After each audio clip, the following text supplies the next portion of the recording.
Pues vamos a dar comienzo a la última conferencia de esta tarde, a cargo de Janaína Oliveira, que nos va a hablar del espiritismo frente de emociones positivas. Janaína es profesora universitaria, doctora en lingüística aplicada, actual presidenta del Centro Espírita Amalia Domingo Soler de Barcelona y responsable del área social del centro. En la conferencia nos va a hablar, más bien se va a preguntar si el hecho de que el espiritismo sea una doctrina racional está reñido con el abordaje emocional de la espiritualidad. ¿Cómo podemos poner inteligencia y emoción al servicio del progreso espiritual a la luz de la doctrina espírita? Esto es una pregunta que nos hacemos. Durante la conferencia nos ayudará a reflexionar sobre el instinto, las sensaciones, las emociones y los sentimientos para encontrar la mirada de amor hacia los demás y hacia uno mismo.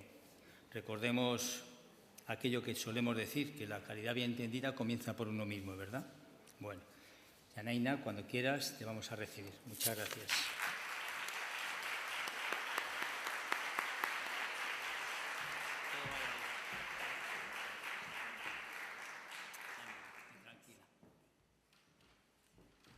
Buenas noches, compañeros. ¿Estáis aquí? ¿Los encarnados estáis? ¿Vivos? ¿Los desencarnados también? ¿También? Bien. Quería empezar dando las gracias a la Federación, a su Junta y a la Comisión de Eventos por darme la oportunidad de estar aquí esta noche con vosotros otra vez. Cada una de las conferencias que yo he presentado en los congresos me ha ayudado a madurar bastante en la investigación que supone y luego en la reflexión, el momento de presentar también.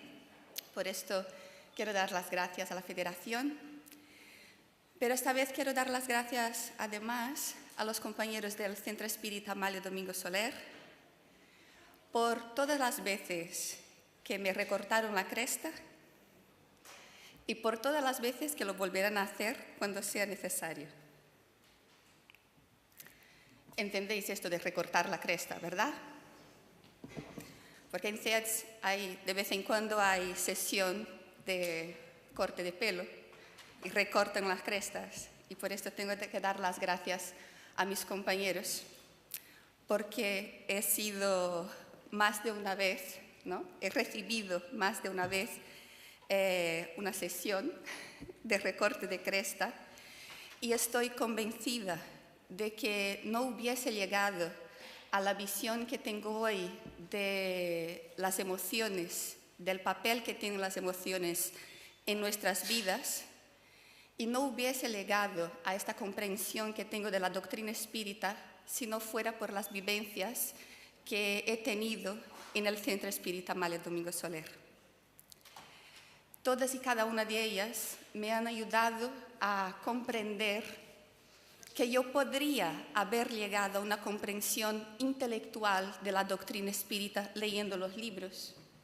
Yo podría haber seguido el camino del espiritismo sin haber pisado nunca un centro espírita, o habiendo venido de vez en cuando, pero el hecho de que soy una trabajadora del Centro Espírita Amalia Domingo Soler me ha enseñado a ver la doctrina y en particular a ver el papel que tienen las emociones en este transcurso como algo muy importante en mi vida. La pregunta que os hago tal vez sea sencilla y la creamos de poca importancia. ¿Qué me decís? ¿El hecho de que el espiritismo sea una doctrina racional está reñido con un abordaje emocional de la espiritualidad? ¿Sí o no? ¿A que no? Es fácil la respuesta y pasamos a otra pregunta. Yo creo que no es bien así. Yo creo que la respuesta es bastante más compleja y que tenemos que examinar mucho qué es lo que hacemos en los centros espíritas, en el movimiento espírita, cómo vivimos esta doctrina para que podamos llegar a una respuesta más profunda y que nos aporte lo necesario para vivir vidas significativas, plenas de sentido. Nosotros, los espíritas, algunas veces estamos orgullosos, podemos llegar a estar orgullosos de que nuestra fe sea una fe razonada. Indicamos cómo hay que hacer el estudio, indicamos cómo hay que hacer pasar por el cribo de la razón todos los hechos. Nuestro congreso es un congreso como pueden ser congresos profesionales, en que unas personas que han estudiado, unos expertos vienen y nos presentan conocimientos y los demás escuchan. Todo esto son señales de intelectualismo, de una preponderancia de aspectos intelectuales sobre aspectos emocionales. Es necesario que nosotros recuperemos esta dimensión emocional y que cuando leamos la doctrina que nos habla de creaciones mentales, que nos habla de que todo está en la mente, no pensemos en absoluto que se están refiriendo aquí a la parte racional. La mente no es únicamente la parte racional. Y como quiero compartir con vosotros cosas que he estado estudiando, tal vez la parte emocional sea como mínimo tan importante como la racional y tal vez incluso más importante. El hombre, nos dice el codificador en el Libro de los Espíritus, que considera infalible su razón, está muy cercano al error, pues hasta los que tienen las ideas más falsas se apoyan en su razón e en virtud de ella rechazan todo lo que les parece imposible. A lo que se le llama razón, con frecuencia, no es más que el orgullo disfrazado. Y quien quiera que se crea infalible, se coloca como igual a Dios. Muchas veces apoyamos en la razón nuestros argumentos, nuestras decisiones, cuando en verdad dudar de que tengamos realmente toda la razón es algo extremadamente sano, es algo que nos ayuda a progresar, entendiendo el papel de la razón y cómo este orgullo por la razón puede enmascarar estas cuestiones y tal vez decir que la parte emocional es algo que debe ser evitado o que está en segundo plano. Hay 4 cosas sobre cómo funciona nuestro cerebro que yo creo que son importantes para que nosotros entendamos cómo funcionamos, cómo vivimos, cómo reaccionamos en las situaciones más cotidianas. Yo soy una curiosa de la neurociencia, en absoluto soy una experta. Hemos tenido antes al doctor Sergio Thyssen, menos mal que no está y así no paso vergüenza. Pero hay 4 cosas que yo creo que son interesantes y nos van a ayudar a comprender esta relación entre sentimientos y pensamientos. Porque muchas veces cuando estudio de la doctrina, cuando escucho conferencias, hablamos tanto de pensamiento, de mente, de razón, que algunas veces la emoción pues queda en segundo plano. Sin embargo, en la conferencia de mi compañero sobre las emociones, he visto un tratado, realmente la tengo que volver a ver por lo menos 3 veces para acabar de entender todo lo que nos ha dicho sobre las emociones. Pero vamos a ver ahora 4 cosas, 4 apuntes sobre el cerebro para que nos ayude a comprender esta relación entre sentimientos y pensamientos. La primera cosa sería que el cerebro emocional es muy anterior al racional. La región más primitiva del cerebro es el tallo encefálico. Esta región muy rudimentaria del cerebro es responsable por regular funciones como el metabolismo, como los movimientos y la respiración. Estas funciones, como vemos, son funciones automáticas, ¿no? No dependen tanto de la voluntad. Del tallo encefálico se emergieron los centros emocionales y millones de años más tarde,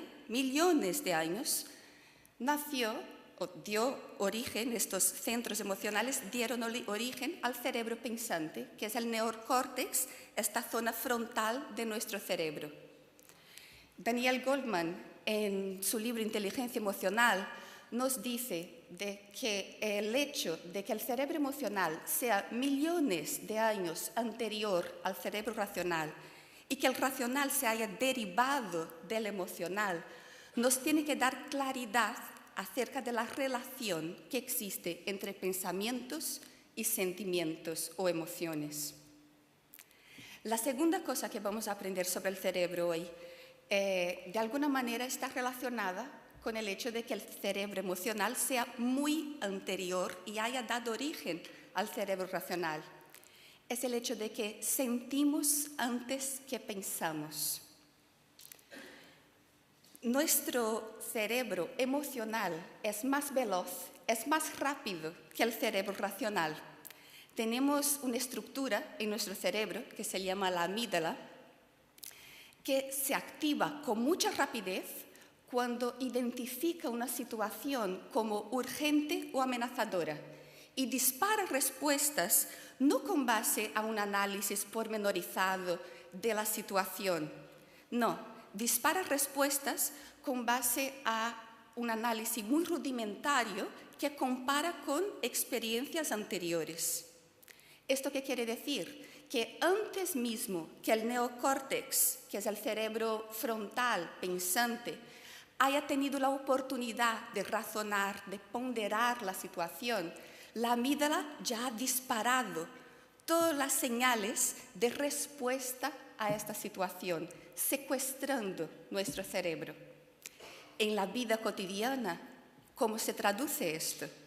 Que cuando estoy en la cola del pan, cuando alguien se cola delante mío, antes mismo que mi cerebro frontal haya razonado qué es lo que está sucediendo, la rabia ya se ha apoderado de mí.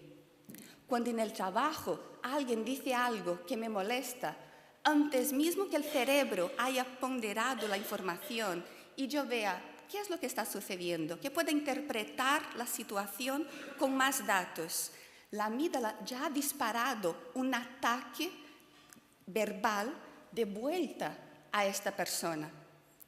¿Qué sucede en los centros espíritas cuando, por ejemplo, alguien no respeta nuestras opiniones o nos ningunea, no nos da el turno de palabra, cuando no consideran nuestras opiniones importantes? Antes mismo que el cerebro frontal haya podido razonar, interpretar la situación, que nosotros recordemos todo lo que la doctrina espírita nos enseña, porque las conocemos, todos las sabemos, intelectualmente la conocemos, y lo que no conocemos, leemos la doctrina, nos pasamos 6 meses leyendo toda la doctrina y en 6 meses la conocemos entera. Pero cuando alguien nos dice algo que sacude cosas aquí dentro, antes que el cerebro frontal haya podido, que los lóbulos frontales hayan podido analizar con ponderación esta información, la amígdala ya ha hecho su interpretación y ha disparado respuestas. Pero sobre todo es importante comprender que es una interpretación, no es la realidad en sí misma, es como yo veo lo que el otro me ha hecho. Esto, que en nivel evolutivo era una ventaja, porque podéis imaginar que cuando este planeta era un planeta primitivo y nos amenazaban animales gigantes, teníamos que disparar respuestas muy rápidas. Si nos amenazaba un animal gigante, la respuesta era en milésimas de segundo medir nuestras fuerzas para saber si contraatacamos o si huimos. El miedo disparaba esta respuesta.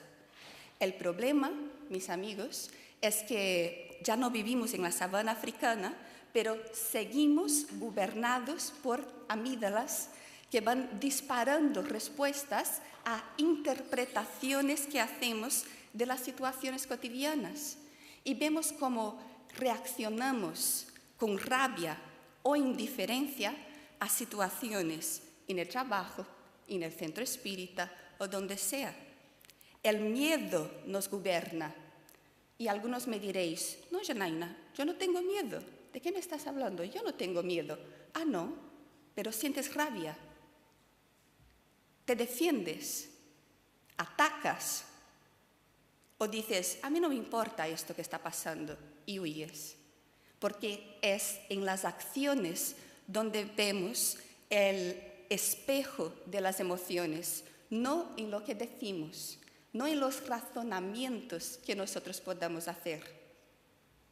Vamos a ver la tercera cosa que podemos aprender sobre el cerebro, y es el hecho de que analizamos la realidad de forma predominantemente inconsciente y emocional.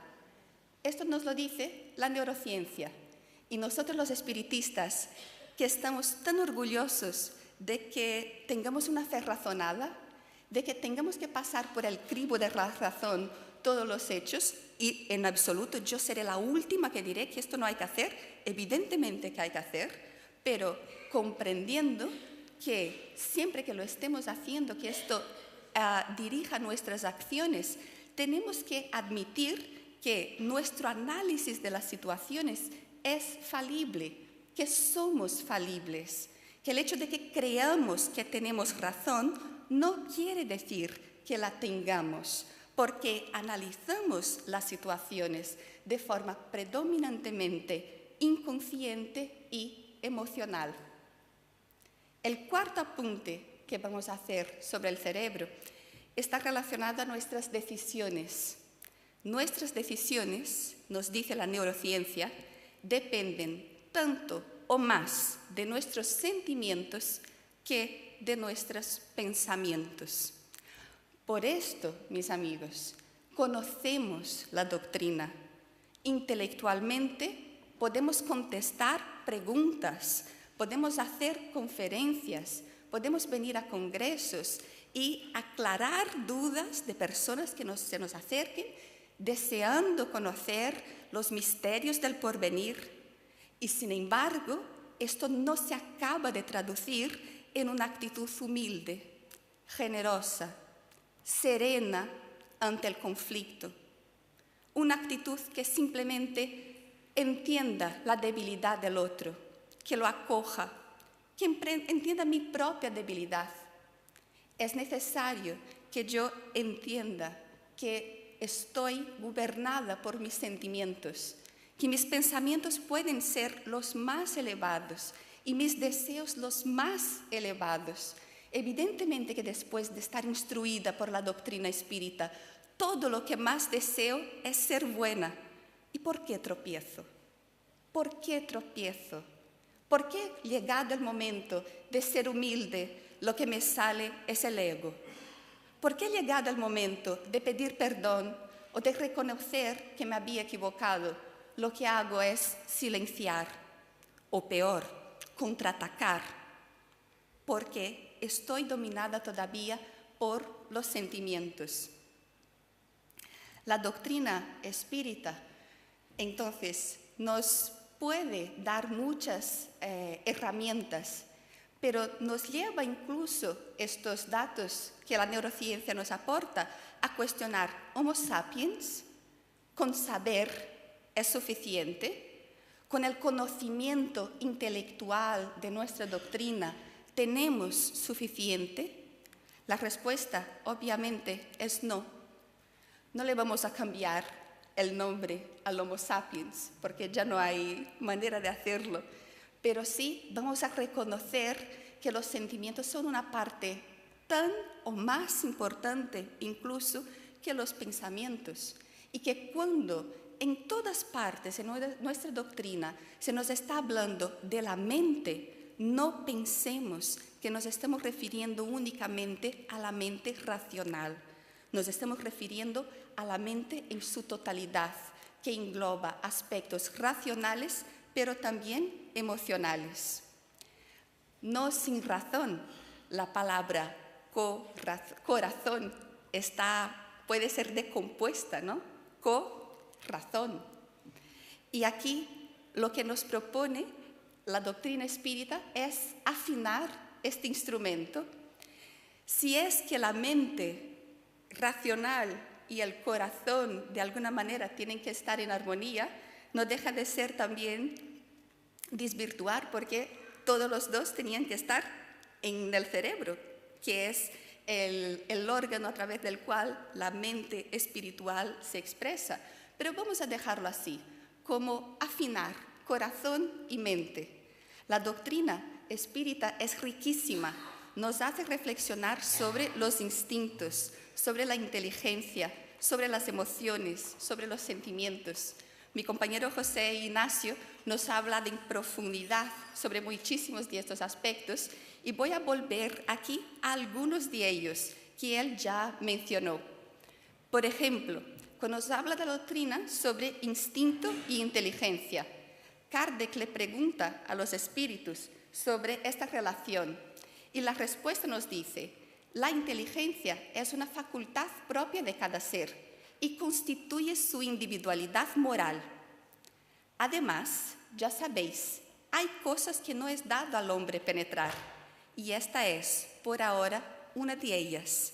Nos están diciendo aquí los espíritus que es un tema muy complejo, al que nosotros todavía no podemos acceder por la incipiente evolución que nosotros albergamos.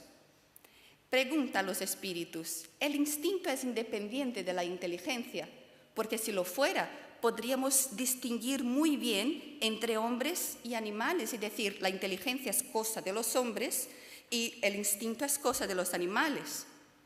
Y dicen los espíritus: no, precisamente porque es una especie de inteligencia. El instinto también es una especie de inteligencia.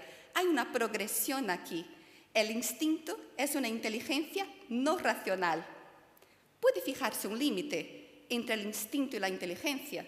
No, porque con frecuencia se confunden, pero se pueden distinguir muy bien los actos que pertenecen al instinto de los que pertenecen a la inteligencia. Y aquí nos están diciendo los espíritus: no te líes intentando encontrar el límite entre el instinto y la inteligencia. No va de ahí, porque estos límites no te es dado todavía a conocer. Pero hay algo que sí, que te será fácil en tus actitudes, en tus acciones, en cómo contestas a la gente. Cuando alguien dice algo que te ofende, ¿cómo reaccionas? Cuando alguien dice algo que no te gusta, cuando alguien hace lo que crees que no debería haber hecho, ¿cómo reaccionas? ¿Agriedes? ¿Atacas? ¿Te defiendes? ¿Actúas en la actualidad como si todavía estuvieses en la sabana africana? ¿Estás gobernado por tu amígdala y dejas que estas reacciones automáticas, emocionales, lleguen a tu receptor antes mismo que puedas ponderar la información en tu cerebro prefrontal?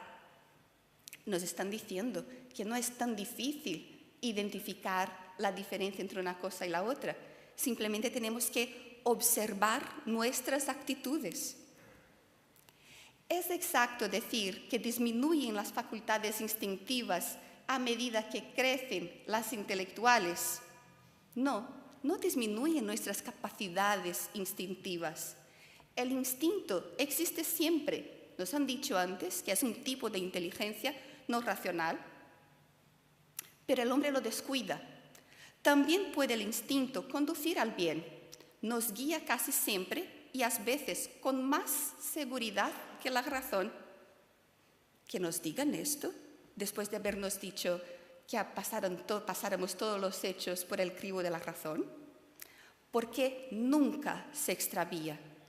Y entonces el codificador, yo creo que aquí se habrá quedado muy espantado con las respuestas que estaba recibiendo y pregunta: ¿por qué razón entonces no será la razón siempre una guía infalible? Y la respuesta no deja de ser una colleja.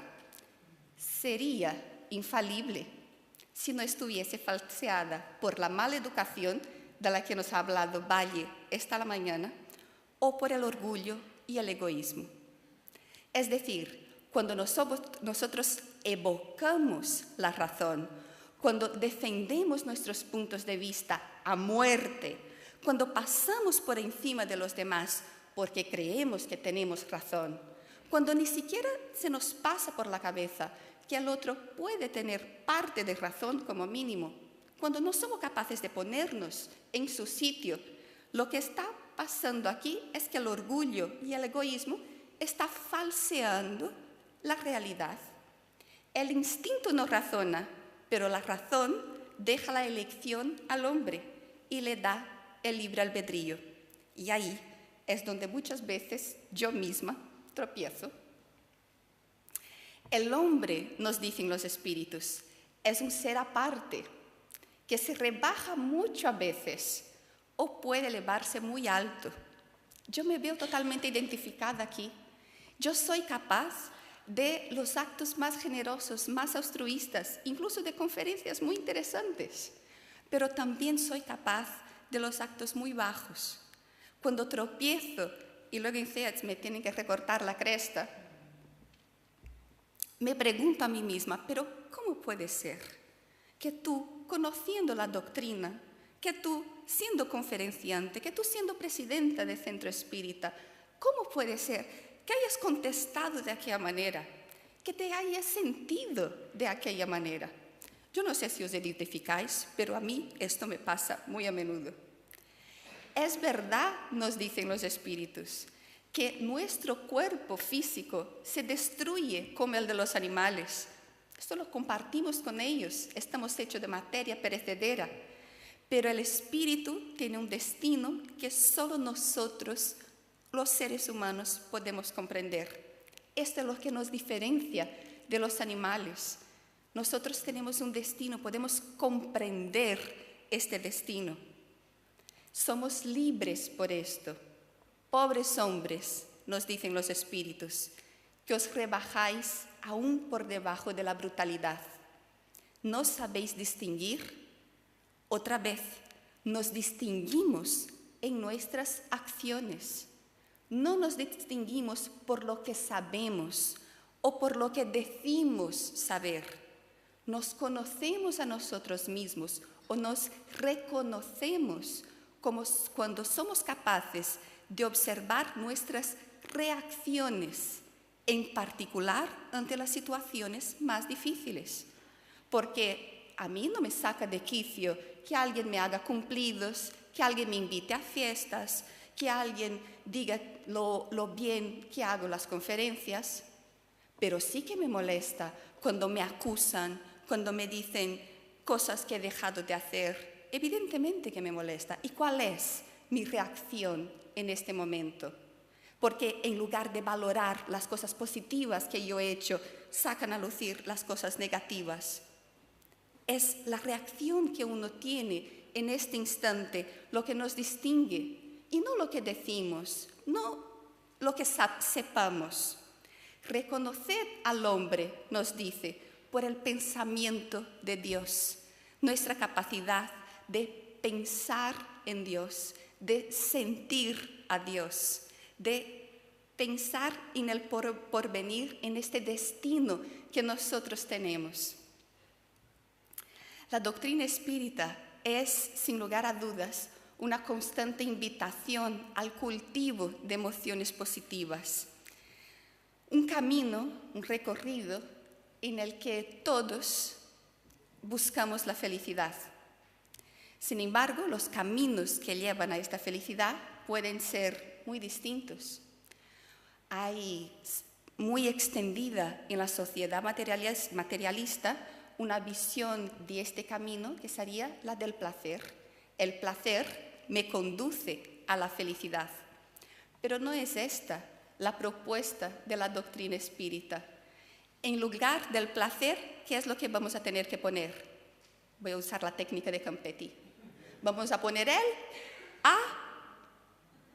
el amor. Ay, que aquí se tenía que borrar la palabra placer, ¿eh? que el placer, buscar el placer como camino a la felicidad, no es un abordaje maduro de cómo vamos a llegar ahí. No es así como la doctrina nos propone que lo hagamos. Vamos a tener el amor como camino a la felicidad. Lo que pasa es que este cambio de placer a amor va a suponer una serie de matices que no todo el mundo está dispuesto a asumir, por lo menos en la práctica. Porque lo que llamamos habitualmente como emociones positivas son las emociones que me acercan a la felicidad a través del placer. Emociones positivas, alegría, pero yo puedo sentir alegría si mis enemigos han perdido algo, si he conseguido lo que quería, pese a que otras personas estén humilladas. Puedo experimentar algún tipo de alegría aquí, ¿no? Entonces, cuando nosotros cambiamos de placer a amor, no haremos la distinción tradicional entre emociones positivas y negativas, porque la tristeza, que alguien me podría decir que es una emoción negativa, es un camino importante hacia la felicidad. ¿Por qué? Nosotros vemos diariamente cómo muchas personas se acercan al centro espírita porque están tristes, porque han marchado sus seres queridos. Y la tristeza se transforma para estas personas en un camino hacia la felicidad. Entonces, cuando nosotros cambiamos la palabra amor por la palabra placer por la palabra amor, como este camino que nos va a llevar, la propuesta espírita lo que nos está diciendo es que tenemos que tener un abordaje más amadurecido de las emociones, entendiendo que hay alegría, pero también hay tristeza. Hay esperanza, hay muchísima esperanza. ¿Queréis que comparta con vosotros las esperanzas que yo tengo? Yo tengo esperanza de que cuando llegue al plano espiritual, después de esta encarnación, no se me cierre la puerta, no se me diga, no te conozco, porque no has dado de comer cuando yo tenía hambre, no me has dado de beber cuando yo tenía sed, no me has visitado cuando yo estaba en la cárcel. Vuelve a empezar. Yo albergo esta esperanza. Yo tengo esperanza de que todos los centros espíritas en España sean núcleos de aprendizaje del amor, de que todos los centros espíritas en España se asocien a la Federación Espírita y que la Federación Espírita sea la levadura del movimiento espírita en España, produciendo muchísimo amor. Yo tengo esperanza de que mis amigos que se hayan peleado se reconcilien para que yo no tenga que estar dividida. Yo tengo esperanza de que mi hija crezca feliz y sana, pero también tengo esperanza de que si se marcha antes que yo tenga la misma entereza que mi madre ha tenido cuando se marchó mi hermano. Como podéis ver, mis esperanzas han sido renovadas por mi vivencia de la doctrina espírita. No son en absoluto las esperanzas que la Janaína de hace 10 años tenía. Preguntad a vosotros mismos, ¿qué esperanzas tenéis? ¿En qué ponéis vuestras esperanzas? La respuesta os puede sorprender. Igual os dais cuenta de que ponéis vuestras esperanzas en ideales elevados que no teníais antes de conocer esta doctrina. O igual os dais cuenta de que todavía no tenéis esperanzas a la altura de lo que la doctrina nos invita a hacer. Pero, de una manera o de otra, lo que la doctrina nos pide es que renovemos nuestras esperanzas. Nos invita a la satisfacción, pero satisfacción por el bien del prójimo, porque hacemos algo que creemos que es importante, que es bueno, porque participamos en algo que trasciende el ego, que no me necesita en absoluto, porque es mucho mayor que yo, pero yo puedo participar aquí y me siento tremendamente satisfecha de poder estar y participar en este movimiento. Nos invita a la honestidad, cosa que no siempre es fácil. No siempre es placentero ser honesto. Pero si nosotros tomamos el camino del amor, habrá que ser honestos. Nos invita a la paciencia, a esperar, cosa que no sabemos. Porque el tiempo de los demás no es nuestro tiempo. Y a veces hacen cosas o dicen cosas que nosotros desearíamos que no las hicieran. Pero tenemos que esperar, porque es su momento y tenemos que tener paciencia. Como veis, no es el camino del placer. Para una persona que toma el camino del placer y puede distinguir muy bien entre emociones positivas y emociones negativas, la paciencia no estaría aquí. Pero para nosotros, los espíritas, que hemos admitido el amor como único camino hacia la felicidad en los dos planos de la vida, nosotros sí que sabemos que la paciencia es importante. La tolerancia, acoger la debilidad del otro, admitir que el otro está viviendo su momento y tiene derecho a ello, a pensar diferente, a hacer las cosas diferente de la manera como a mí me gustaría que las hiciera. Y permitir. Yo tengo una amiga que no le gusta en absoluto la tolerancia. Dice, ¿qué, Janaína? ¿Quiere decir que me tengo que tragar lo que ha pasado? ¿Me lo tengo que tragar? Gracias. Sí, cariño, sí, vas a tener que tragarte las cosas. ¿Sabes por qué? Porque todavía no sabes amar. Me ha dicho Genoveva hoy. Si tú ya supieras amar, ni siquiera lo tendrías que tolerar, porque entenderías tan profundamente este momento evolutivo que esto no te molestaría en absoluto. Si te molesta, es porque lo tienes que tolerar, pero el problema es tuyo, no es del otro. Es que tú todavía no sabes amar. Es que yo todavía no sé amar y por eso todavía tengo que tolerar. Y tengo que respetar el momento, las decisiones. Ya veis que son emociones que alguien que quiere el camino del placer no está dispuesto a asumir. Y nos preguntamos, ¿los espíritas estamos dispuestos a asumir este camino del amor a través del respeto, la tolerancia, la paciencia, la honestidad, satisfacción, esperanza, la gratitud, que no he puesto aquí, pero que también es importante? Son emociones que trascienden la dualidad entre positivo y negativo. Pero también hay otras que como espíritas vamos a acoger, reconocer y transmutar cuando podamos, que es el miedo. Y me diréis, no, yo no tengo miedo. Pero atacas, muerdes. Yo muerdo. Yo muerdo. Todavía muerdo. Y si muerdo, es que tengo miedo.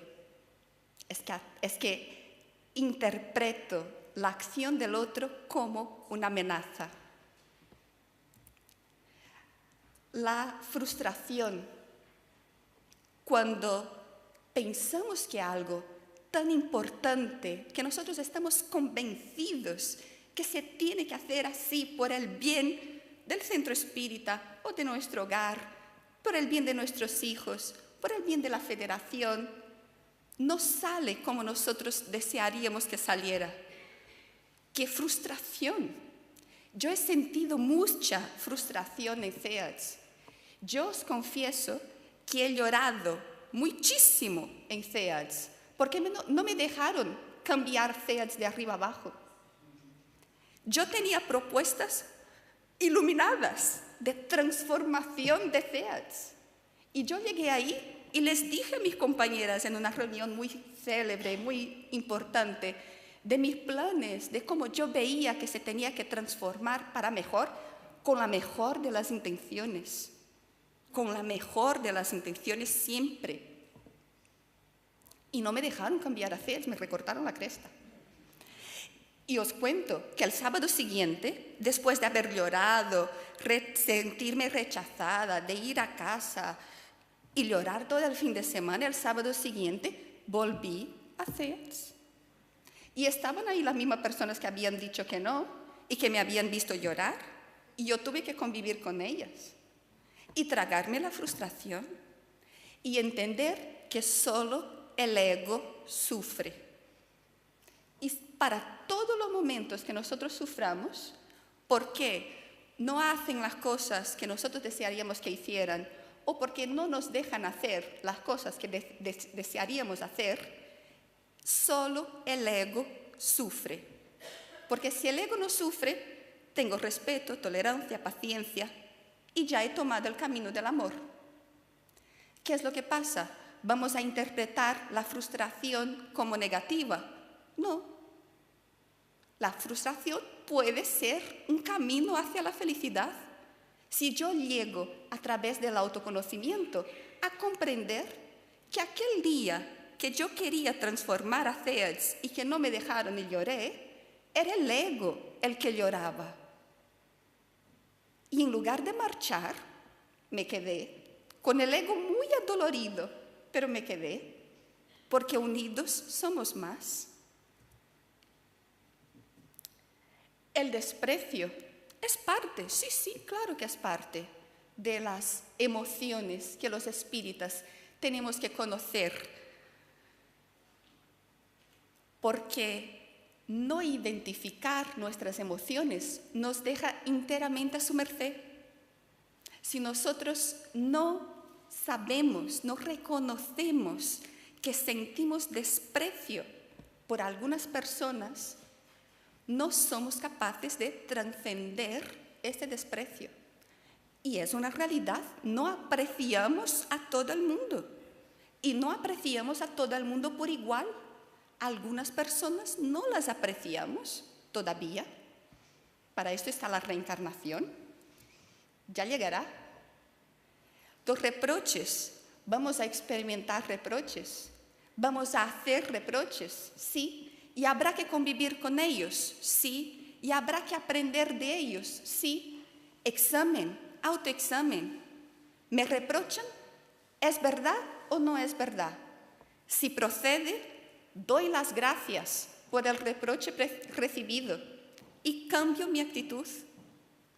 Y si no procede, pues no hace falta que me ofenda, porque si no, es el ego el que está sufriendo. Si con los reproches lo que hago es hundirme en depresión o volver al desprecio al otro y alimentar todo este campo de emociones, no estoy utilizando esta información para conocerme y poner la doctrina espírita en la práctica. Una otra emoción que serían los ataques. Yo he atacado personas dentro del centro espírita, ya no voy a explicar ataques que haya hecho fuera. Algunos conoceréis a David Santamaría, que lo hemos invitado a CEADS para las sesiones que hacemos de prevención del suicidio. David Santamaría se acercó a nuestro centro para participar, tiene un centro espírita en Barcelona, y se acercó a nuestro centro generosamente para participar en las reuniones de prevención, organización de prevención del suicidio. Y nos sentamos todos en rueda y yo quería hacer comprender a mis compañeros que en la jornada de prevención del suicidio, por favor, no se dijera suicida, que se dijera personas que se han suicidado, porque yo estoy convencida, y lo estaba también, tenía toda la razón del mundo, de que no hay etiquetas para una persona que se muere de cáncer, no hay etiquetas para una persona, ¿no?, que se muere de una enfermedad corriente, pero hay una etiqueta para una persona que muere por el suicidio porque lo estigmatizamos, está el estigma social. Pero como mis argumentos no eran lo suficientemente claros, mis compañeros pues no lo compartían y me devolvían otros argumentos muy razonables también, estaban muy convencidos de sus ideas. Me decían, las cosas hay que llamarlas por su nombre. Si se han suicidado, son suicidas. Y yo lo que hacía era aumentar el volumen. Cada vez que yo cogía el turno de palabra para convencer a mis compañeros de que no dijeran suicidas, lo decía un poco más alto, y un poco más alto, y un poco más alto, y me iba descontrolando. Y tenía a mi lado una compañera que me hizo unas pequeñas señales muy fuertes en la pierna para que yo volviera en razón, para que volviera a entrar en razón, ¿no?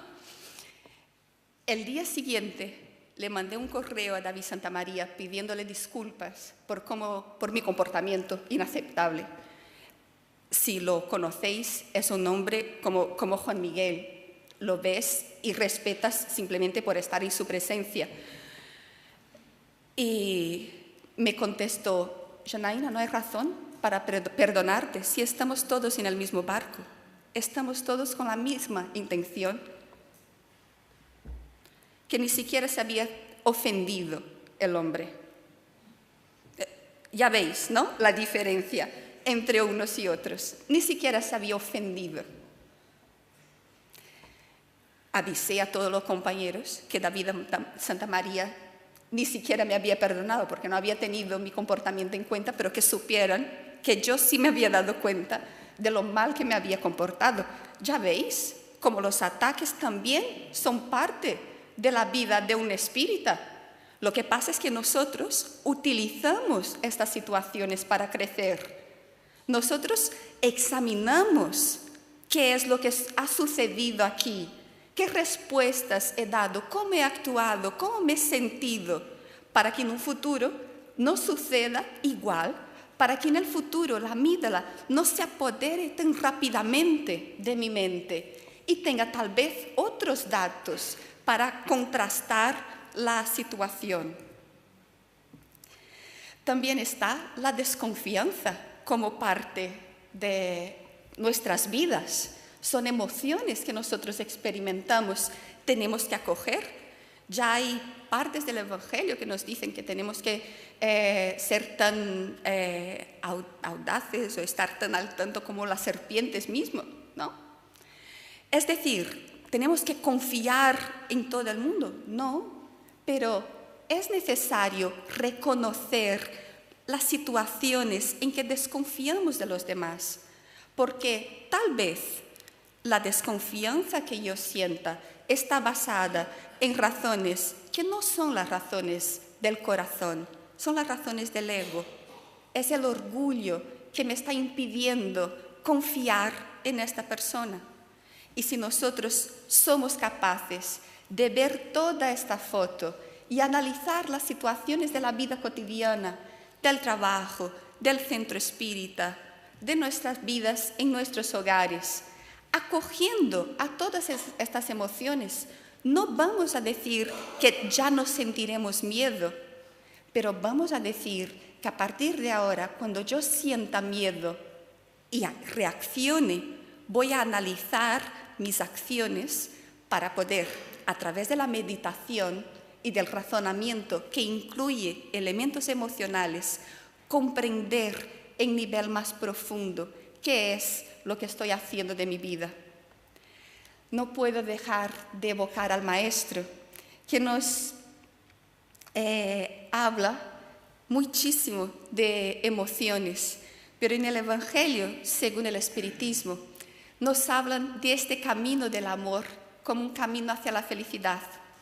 Nos dicen los espíritus en el Evangelio, según el Espiritismo, que el amor resume toda la doctrina de Jesús, porque es el sentimiento por excelencia, y los sentimientos son los instintos elevados a la altura del progreso realizado. El hombre, en su origen, solo tiene instintos. Más adelantado y corrompido, solo tiene sensaciones. pero instruido y purificado, tiene sentimientos, y el punto exquisito del sentimiento es el amor. Si nos damos cuenta, no nos han dicho la palabra pensamientos en ningún momento. Hemos pasado, según las instrucciones de los espíritus, desde el instinto, pasando por los sentimientos, las sensaciones, por los sentimientos, hasta el punto exquisito que es el amor. Pero no este amor en el sentido vulgar de la palabra, no, este no.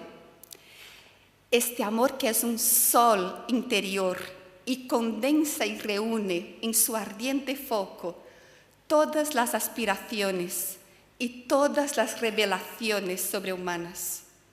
La ley de amor reemplaza a la personalidad por la fusión de los seres.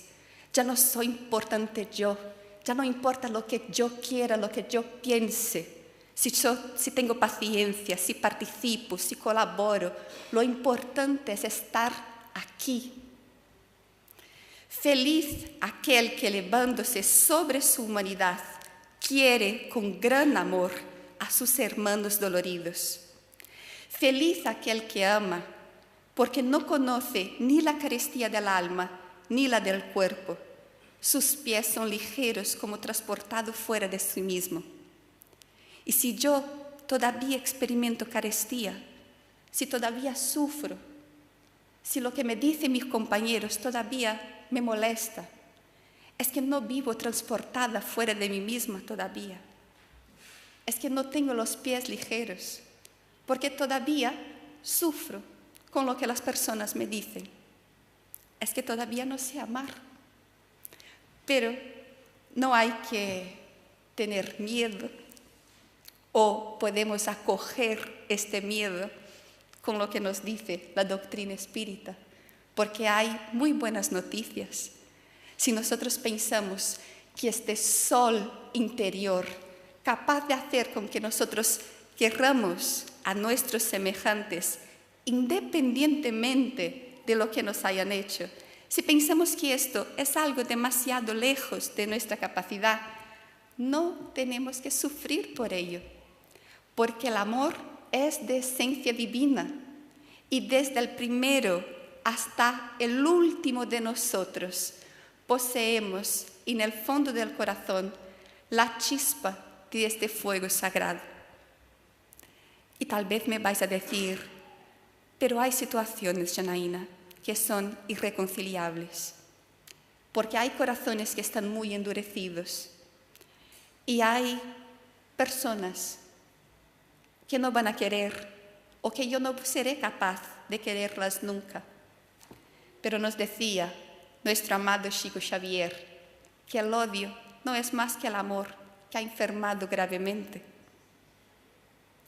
Y todas estas personas que actualmente han olvidado que se quieren, en realidad solo están un poquitín enfermas.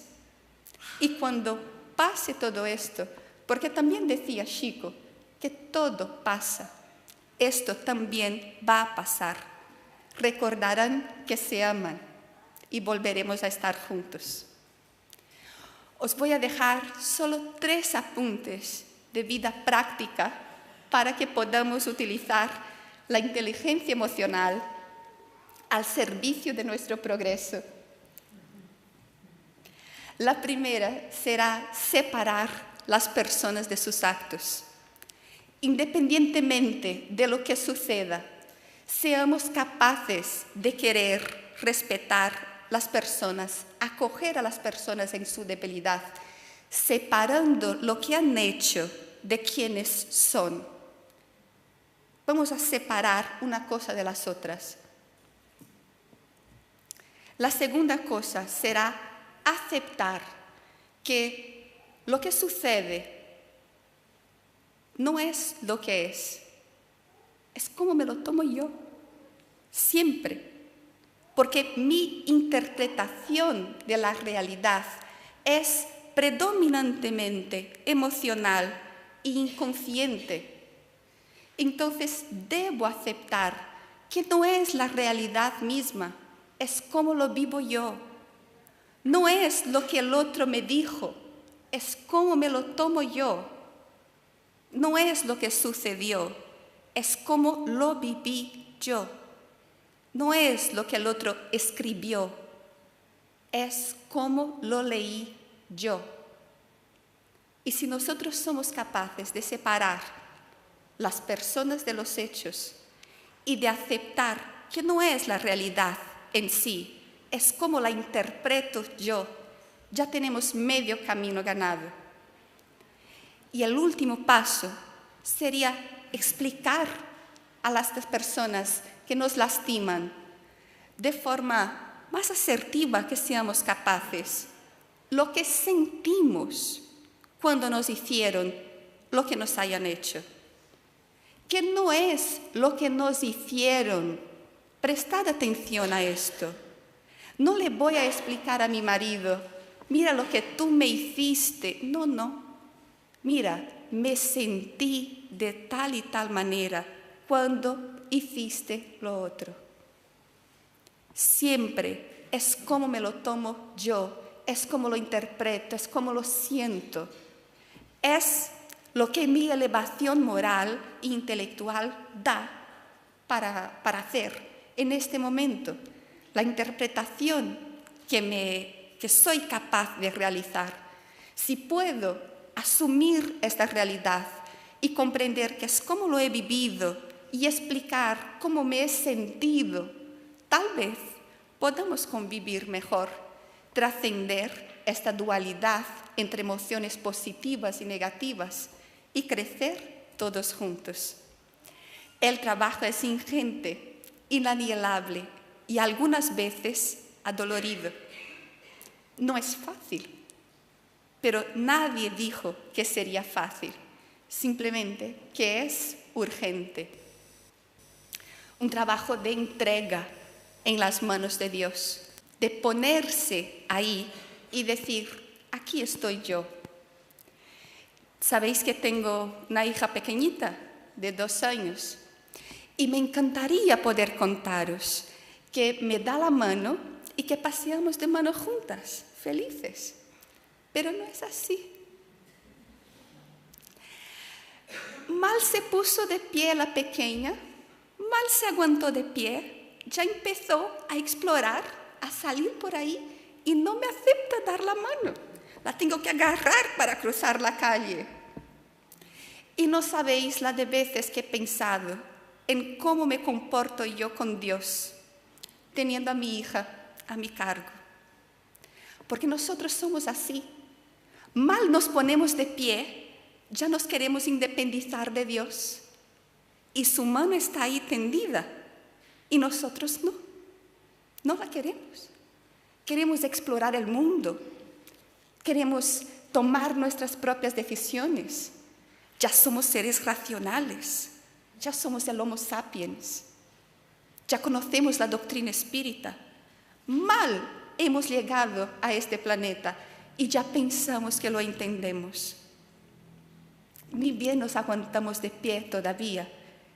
Y a veces Dios nos tiene que agarrar muy fuerte de la mano para cruzar la calle. Y lo hace. Algunas veces nos coge en brazos también, pero nosotros lo que queremos es explorar el mundo. El conocimiento de la doctrina no va a hacer desaparecer los problemas de la vida de nadie. No va a transformar el mundo ahí fuera. Y este no será un mundo regenerado porque conozcamos la doctrina intelectualmente. Por muchas conferencias que hagamos, aunque tuviésemos aquí ahora, en lugar de 50 personas, 500,000 personas, con divulgar la doctrina no será suficiente, porque la doctrina no cambia el mundo ahí fuera, pero sí nos puede servir como este paraguas para que nosotros vayamos por este mundo, donde todavía nos decía el doctor Sergio Thyssen, hay más maldad que bien, estamos en un mundo que va a llegar a ser regenerado. Todavía es un mundo de pruebas y expiaciones.